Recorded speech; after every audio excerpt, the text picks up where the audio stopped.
This morning I tried recreating the look from Dune Part 2 by using some of the features in DaVinci Resolve 19. This is the node tree that I've used for it. So you can see that we went from this, which is a random clip that I shot in Vietnam last year in Dune there, and then we went to this look that looks very similar to what we have from Dune Part 2. Now, a few disclaimers before we get started with this video. This is not per se a tutorial on how to get the look from Dune Part 2.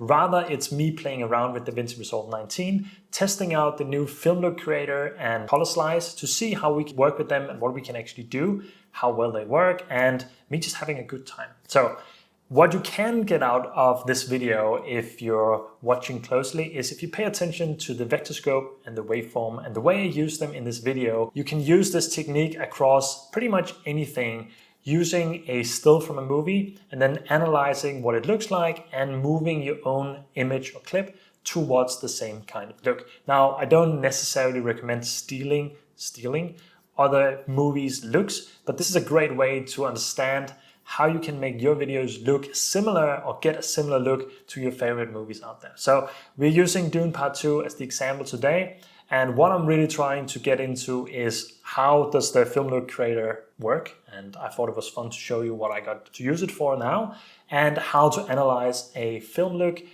or cinema look and then try to apply it to your own videos. Now this clip that I've just showed you here is just a random clip that we shot in a dune in Vietnam. So it's shot in a similar location, but as you just saw, it doesn't look anything like it when it's just the raw footage from my Canon R6 shot in log. So with that said, let's just jump back into DaVinci Resolve and have a look at how I went about and how you can go about doing something similar and just having fun with the Film Look Creator because I'm excited about this tool and it's a lot of fun. So let's get started. All right, so first up, what I've done is I've taken a still or frame from Dune Part 2. That's what we're having here.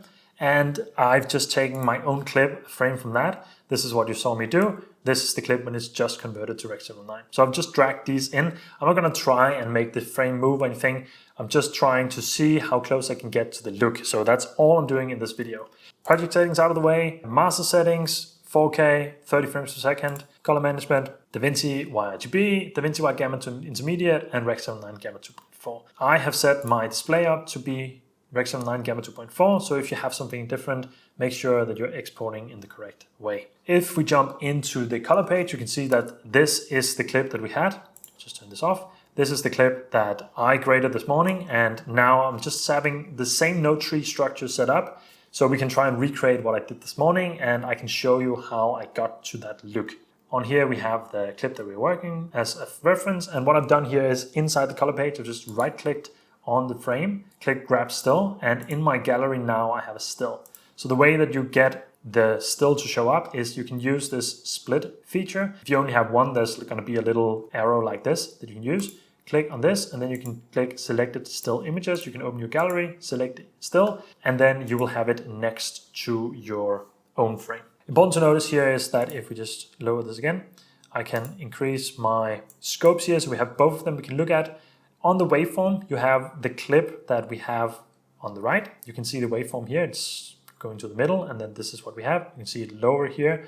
That's her in the frame, and then the rest is what we're trying to match because I don't have anyone blocking part of the frame. So this is the rest that we're going to work with, and you can see that's on the left. Opposite of that, when we are on the vector scope over here, we don't have the same opportunity, so I'm just going to create a random node here. And what you can see if I just make this green, you can see this is the two colors, the kind of blue and warm or cool colors that I have normally. Now it's green.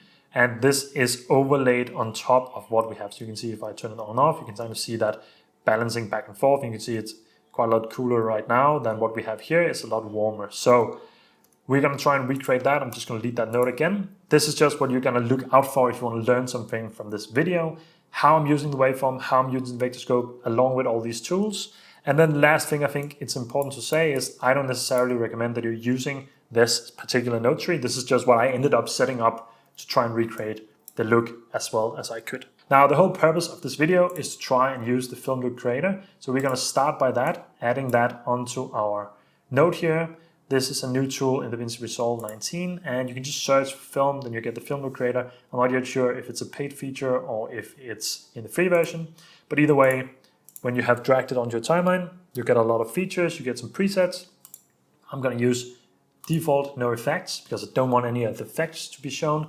And then we're going to start dialing in things from here. So instead of going about my normal structure, I'm going to try and use the tool as much as I can just to kind of see what it does and how we can work with it. So the first thing I'm seeing here is that my shot is way too bright. We want to have it that it looks a little bit more like what it does over here. So I'm just going to try and drag down the exposure so we get a little bit darker, maybe around here. I think it can start to look okay. I'm kind of trying to look at the sand because I'm going to try and aim for that being the correct way. Another thing that's important to mention is that I have the opposite here from what we have over here. Here the sky is the brightest, you can see that here in the waveform, and the sand is the darker part. Right now in my shot it's opposite, so that's why I've lowered the exposure so much, because my sand is here, now that's the brightest part, and my sky is blue up here, and that's the lower part here. So we'll get to that in a second. Then I'm going to try and add a bit more contrast just to try and separate them a little bit more and get the sand to the right place. That looks pretty good to me. I'm going to try and play around with the highlights here. We might correct that later. And then the white balance, I'm just going to try and use the vector scope here to see if we can get it a little bit more in the correct place. So now we made it slightly warmer by increasing the white balance here a little bit. And then we're just going to try and add a bit more magenta to get it to be in the correct place. That will move it more towards the magenta up here and more along the line of where we are sitting here. So we went from this to this with the film look creator alone so far. Then we can play around with the saturation, so we can lower the saturation itself a little bit, then maybe increase the richness just to kind of push that out. And I think this is a pretty decent start. Now, I want to move backwards a little bit now because I think we have a good starting point, but we still have the issue of the sky here being darker than the sand. So I want to change that. So here I have two parallel nodes. Just reduce the effects here. And the reason I have that is because I want to split the sky from the sand. And you could use a layer node as well, but I feel like I wanted to blend as much as possible. So I'm not going to use a layer node. I'm just going to make them blend with a parallel node. Now I'm going to use the qualifier, God forbid it. I know a lot of people are very much against it. Since this is completely blue and the rest is a different color, I think it's fine. We can use it for this. And again, I'm just playing around with all this. So take it with a grain of salt and don't use the qualifier if you don't have to. I am going to make it quite narrow here and see where we are sitting. So we can make it pretty narrow. We're just going to select the blue hues here in the middle and we can just soften it out a little bit maybe to make it a little bit better, and I think that's as good as that gets. We can see that we still have a little bit selected in the top here. You can see that white shining through in the gray. Shift H, by the way, lets you show what you actually have selected. So I'm just gonna try and increase the lower limit of the saturation a little bit, and that just gets rid of that part. Now what we can do is that we can take the exposure here and turn that up quite a bit, maybe to around 30. You can already see that the sky is now jumping up from what we had before, and we can go into our curves here and then just increase it even further. And then of course we want to drag up our reference here so we can try and get it to at least a similar place. And you can see just by doing that, we jumped the sky that was lying down here all the way up here. So already this looks a lot closer to what we had before. I'm pretty happy with that. Then for the sand, I'm just going to try and see if we can get a little bit more out of lowering the exposure here a little bit and then increasing the shadows. And what I'm trying to do here is just to make it a little bit softer, the sand, and also separate them just a little bit more and give us a little bit more flexibility because we don't have that much contrast. That's what we're going to work on next. But by doing this, we just lowered the exposure a little bit of the sand. Here you can see it was a little bit more bright. Now it's a little bit darker. It fits a little bit more with what we have over here. So with these two adjustments, I'm actually pretty happy with what we've gotten so far. This is pretty good. Heading into contrasts. Here we are going to add, again, we have two parallel nodes. So in a second that will make sense, I hope. We're going to lower the contrast here a little bit and then increase the highlights. So what I'm trying to do is to get everything to just stretch out a little bit more. You can see it's stretching out the sand or the dynamic range or the contrast, brightness levels, whatever you want in the sand a little bit, but also in the rest. And one issue that we will get here is that you can see everything becomes way too contrasted, and that's where this node comes in. Using parallel nodes will make these blend together perfectly. So what I can do here now is just increase my shadows, lower my highlights, and then I'm actually gonna lower my highlights even further a little bit here and increase my shadows a little bit here as well. Just kind of create an opposite curve. You can see that brings our softness back. But if we have both of them, we can see that now we're just creating a little bit of contrast, a little bit of soft contrast here, which I really like. So something like this, and then we might need to see if we need to move back on this a little bit as well, just to see if we can get it to be in a place that we like. I'm mainly looking at the waveform here because it's the brightness levels that we're working with. So these I'm just trying to stretch it out by keeping it soft. I'm just trying to add a bit of contrast while keeping everything soft and nice at the same time. Whew. So far we've gone from this to this, mainly with the film look creator, and then a little bit with playing around with the exposure, especially increasing the sky and playing around with the contrast a little bit as well. Okay, now we're gonna work on getting the colors to look in the right place. So first, I'm gonna play around with our new tool here, the ColorSlice a little bit. And first of all, I kind of want the saturation of the red dress here to be a little bit lower. So I'm not sure we can see that as much here. You can kind of see it move a little bit. I'm just going to try and increase the density and reduce the saturation a little bit. See, that just helps us a little bit up here already. And then by clicking these buttons here, if we are not in split mode, we can see what the different areas are selected. So we can see that the red is selected by the red channel here, and the skin tones are also selecting the sand because they are lying in the same area. The yellows are selecting the sand, but not as much. If we click Shift H and then click it, then we can see what we just selected. And I think if we move this more left from the center, now we can get the sand in itself. So I am just going to play around with the density and the saturation a little bit of the skin here.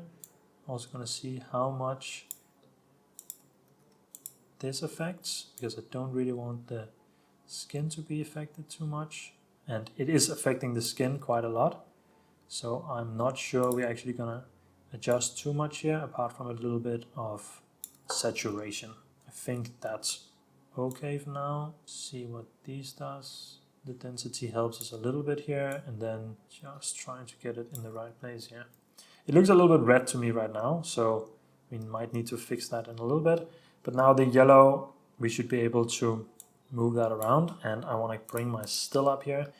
So we can kind of increase the density a little bit, and then maybe reduce the saturation as well. And I think that's making the sand look a little bit closer to what we have here on the right. We need to figure out what's happening with the red here in our selection over here, but we can fix that in a second. And what we could do is that we can go in and use our qualifier here to see where the skin tones are lying. And we can actually see that they're lying quite far over to the right. But luckily, what we're going to do now is we're going to head into our curves, pull up our comparison, and we're going to head into Hue versus Hue, because when we are looking at our vector scope here, we can see that ours is still stretched quite a lot compared to the narrow selection of color that we have here. And we also need to consider where to get our blue tones. So this was just to rotate it so we can see what we're doing. Since we only have a few colors that we're playing around with, I can kind of be flexible to what we're doing here. And I do want the skin tones first to be in the correct place. So I'm going to use the qualifier again to see where they're lying. And I'm going to try and see if I can push that by lowering the magenta over here. See if we can get that to be more towards the skin tone line, and we can. So just going to push that a little bit more here. And we can kind of see that it's this part here that's now moving to the skin tone line, and that looks a lot better already. Now we're going to pull this back up, and now we're going to play around with just locking off the blues here. See if we can get closer to the narrower colors that we have in our reference still here. So right now we have to push it quite far. Just going to try and play around with these. And what I'm doing is I'm looking at what I'm moving here, which is the blob. When I'm moving these, you can see this move around. I'm trying to align them on top of each other.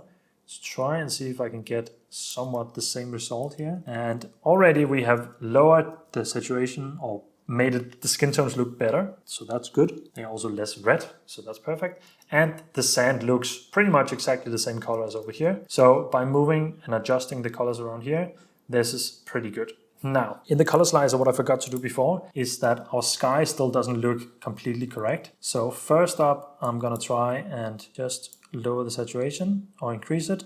That will help us see in our vector scope here what we're actually doing, what we're aiming for. And I'm just gonna try and reduce it a little bit here. And if we are highlighting our cyan and our blue, you can see that both are kind of selecting them, so we can play around with lowering the saturation of both. There's a little bit of like a blue-greenish tint to it, so we don't want to reduce it completely, but we do want to reduce the blues a little bit. I do kind of see that they're lying a little bit more towards the greens, so what we can do with the sky here is that we can go back in and then maybe add just a tad of green into our offset here, and that should make the color look a little bit similar. If we add some blue and some green, just trying to add that in. And now I think we got a little bit closer than what we were before. Not that much, but a little bit, so that's good. I'm pretty happy with what we got with the curves here. So the curves and the color slice, we've gotten a lot closer. What we see now is that we need more of a roll off from the vignette and maybe add a little bit more split toning with the film look creator. So we can go in here and we can add a vignette. Then we're just gonna try and increase the amount to a lot here. That already helps us a little bit. Then we can try and play around with the size here, see if we can get kind of the same roll off as we have over here. I think that looks pretty good. And we can also play around with our split toning. So let's just try and add a little bit of split toning here. And when we add that, we can kind of see how the vector scope is moving. So we're just gonna add a little bit here. And then I'm gonna play around with the hue angle, again, also to help the sky to be in the correct place. So if I'm moving this around, I'm both looking at the image up here. I'm also looking at the vector scope. I'm trying to make it similar in the background here. So by moving it around, I can see what I'm aiming for, and think around 175 or something is pretty good. And then we can use the pivot to try and pivot it towards each other here. And I think this is doing a pretty good job. I do think the sand looks a little bit dark now, so we can try and increase the shadows even more. And I think that helps us just a little bit to get a little bit closer to what we want. And now the last step comes that I want to add a little bit more vignette, because we can see we still have more of a fall off. So I have an inside and an outside node. The outside node is created by adding a node outside. And I am just gonna close this for a second, add a circular mask here in the middle and just feather it out. Shift H shows us what we have selected.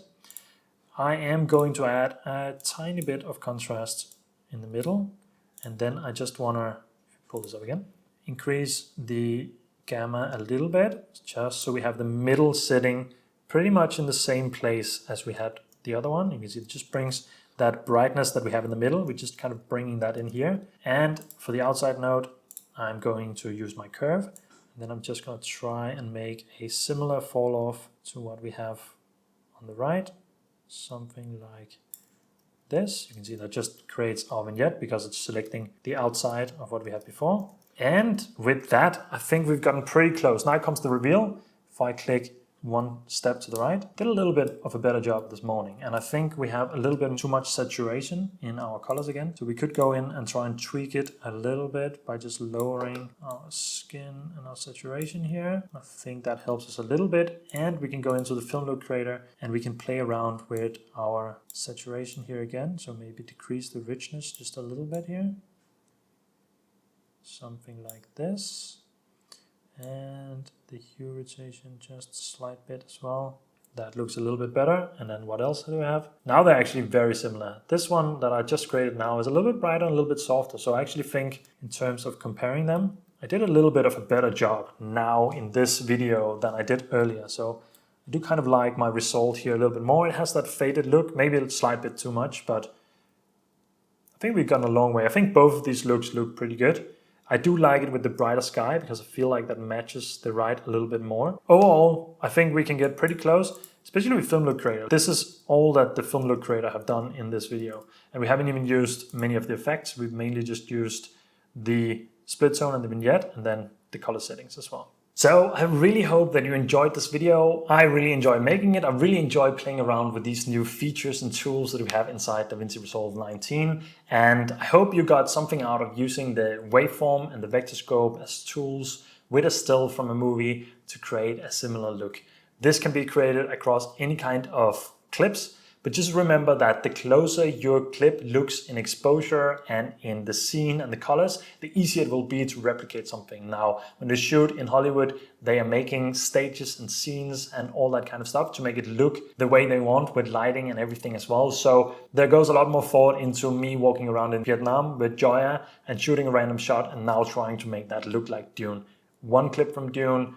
I'm not a professional cinematographer from Hollywood or a colorist from Hollywood. I'm just a content creator trying to do something cool with these new features. So thanks so much for watching. Leave a comment down below if there's any other movies you would like to see me do something similar. If you have any suggestions, questions, feedback, whatever it might be, leave it down in the comments. I love replying and reading all of your feedback. And with that said, I'll catch you in the next video. Until then, take care.